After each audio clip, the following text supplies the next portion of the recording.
Spin Ultimate, official sponsor of Rise Up.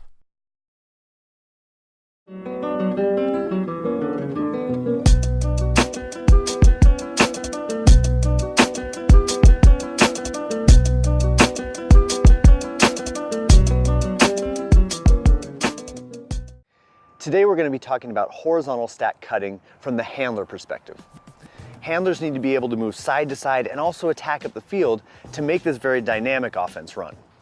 Horizontal stack offenses are great because they move the downfield cutters into a position where there are lots of angles to attack the end zone or attack back to the disc, but they're inherently difficult to run. And this is because you have multiple handler defenders in the way of a lot of these throws. As handlers, if we can really time the way that we cut and make sure that we're coordinated from a downfield and handler perspective, we can get all the best parts of the offense without taking in these inherent weaknesses. Our goal as horizontal stack handlers is to attack up the field as often as possible. The rest of the time, when we're forced backfield, we want to re-engage with our thrower, we want to get the disc out of downfield players' hands easily, and we want to move the disc side to side without taking risky throws.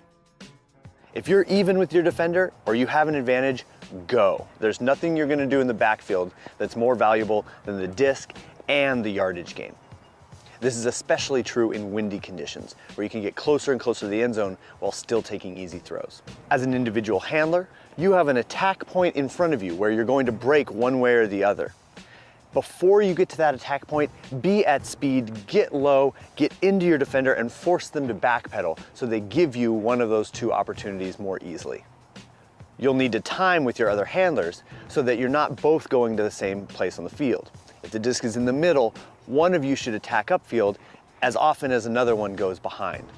Again, the default, if you have your choice, is to go upfield. In a horizontal stack, our handlers are spread across the field. Here, Jake has the disc in the middle of the field, and Nina or Liam are lined up laterally.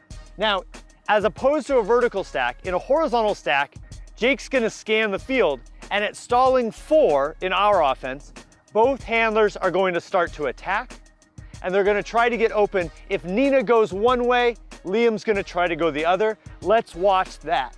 Jordan, will you bring it in 3, 2, 1.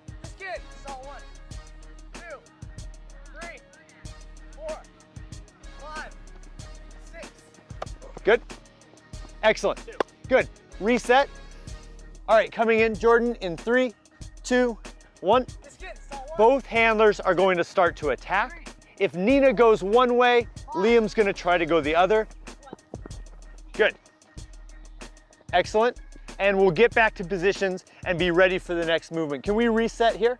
Now that we've made one handler move, if we can't get the disc, we actually set ourselves up for a second move. So if Nina charges and attacks back behind the disc, go for it. And if she can't get it there, she has her defender pushed over to one side and she can come back. Good. Let's run that in 3, 2, 1. This kid, saw 1, 2, 3, 4, 5, 6. Good.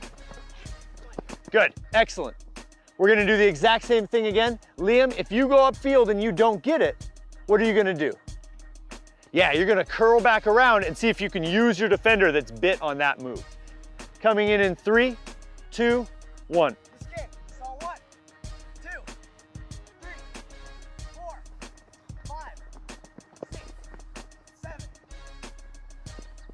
Good. Excellent. Now, most defenses are not going to allow this kind of space. And the reason is, if Mio comes way out into this lane, she can try to force this offense to throw the worst throw in Ultimate. The worst throw in Ultimate is for Jake to turn and throw directly to this sideline. Go for it.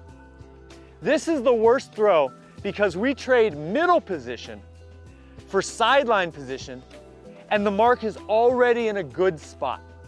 We want to do anything we can to avoid this offense-killing throw. If Nina sees this poach, she has 2 options. One is she can immediately attack the break side. Go. She's going to run away from this poach, take the disc, yeah, and be able to attack the dead side. This is a great option for us because it opens up the field. Now we've traded middle of the field for more break side space. Let's come back and do that again. Mio start right on. When Mio poaches, Nina's gonna attack the break side. Poach and go. Good, good, excellent. Let's go back. That's one of our two options. Mio's getting out here and she's trying to disrupt the offense. The other move is called a chisel. In a chisel move, Nina is gonna attack upfield looking for a couple of things. If she gets to Mio and keeps going and Mio doesn't go with her, that is a great person for us to hit. If we can get it to Nina there, she has the entire field at her disposal. If Nina sees this poach, she can chisel past it and try to get the disc in a commanding position. Coming in 3, 2, 1. She's gonna run right by the poach, take the disc, and be able to attack. Good. Now, that's not the only look. If Mio poaches and we chisel past, Jake might be able to throw the around to the same player. Start in pressure. When you see Jake looking up the field, you poach, and Nina will attack your poach with a chisel. Ready? And go. Good. Attack that. Excellent. Good. And let's reset it. When Mio poaches, Nina's gonna chisel past her, and Mio may try to pick her up again. Let's run that and see what happens. In 3, 2, 1, poach, chisel past, and freeze it. Now, we've traded this sideline throw for all of this throwing space. You're gonna have downfielders able to cut here, and if they get open, you're gonna have give and go moves. Nina, because she was smart, saw the poach and chiseled past it, has opened up a huge amount of space for us. As Mio poaches this lane, Nina's gonna chisel past her and take her out of the play, and we're gonna be able to look downfield for a better option. So now we're gonna trade just a flat throw or a backwards throw for something into power position. Ready to try that? Okay, in 3, 2, 1. Good, chisel past, and we can hit this play. Good, and now we're upfield and attacking. This will clear out the middle of the field so that Nels has good looks through here. And now Nina's already in position to come back and be a handler. Let's try that one more time. We're gonna see a poach, and we're gonna chisel past it to open up the upfield. Ready? 3, 2, 1. Good, chisel past it. 3. Excellent. Now with the disc on the sideline, we have attack angles for 2 handlers instead of just 1. They're probably gonna be moving before you look, but on stalling 4, I want them moving in their attack lines. So Jake is gonna cut from somewhere in here, and he's either gonna go up the field or back. If he goes up the field, Liam can go either upfield or back. If Jake goes backfield, Liam can either hold his position and be ready for a swing, or he can drive to create space. On this first one, as Nina's looking, both handlers are gonna attack up the field. In 3, 2, 1. And you can attack. Good. Good. Good. Now because Jake cleared out quickly, Liam had a spot to cut into. Let's do that one more time. Liam at the front, Jake at the back. And 3, 2, 1, go.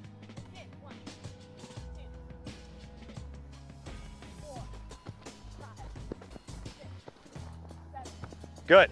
Now, most defenders are gonna try to take away the up line. If we can take it, take it. If not, we're gonna send a handler driving your person away, coming back to get the disc, and then if we get it here, we're gonna be looking for a swing. Now that might be Liam coming in and back, and Liam may clear the field and we'll bring another cutter back down. Sound good? Let's do it this first time. Jake's gonna come back, Liam charge, and go for your swing. In 3, 2, 1. Good? Yep, good. We got our dump swing. Let's do that again. This time Liam's gonna clear the area out so we can bring another downfielder back into this space. Ready? 3, 2, 1.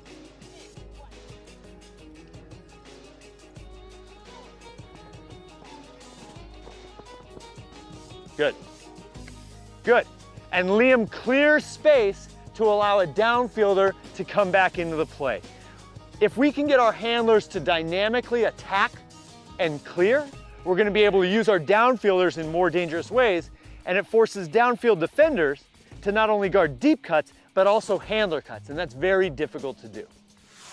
You'll know that you're doing this well as an individual handler if you're going upfield about 60% of the time. So more than half your cuts are attacking the defense and trying to get more yards. Also, more than 60% of the time, you'll be clearing enough space from your defender that throws to you can be very easy. And if you're not, it means that you're not getting low, finding your attack point, and beating your man off the drive. You'll know that you're beating poaches because you rarely have the disc on one sideline, the forced sideline. If you're beating poaches well with your chisels, you'll either move the disc to the middle front of the field or quickly to your dump to attack the break side. You'll know that your handler offense is working as a team if you are often moving the disc before stall 5. You'll also know that you're doing well if throwers feel like they have areas to throw even 90 degrees on the field so they can see either sideline. If they're pinched or they feel pressure from those handler defenders, we need to either keep them wider or move them more quickly.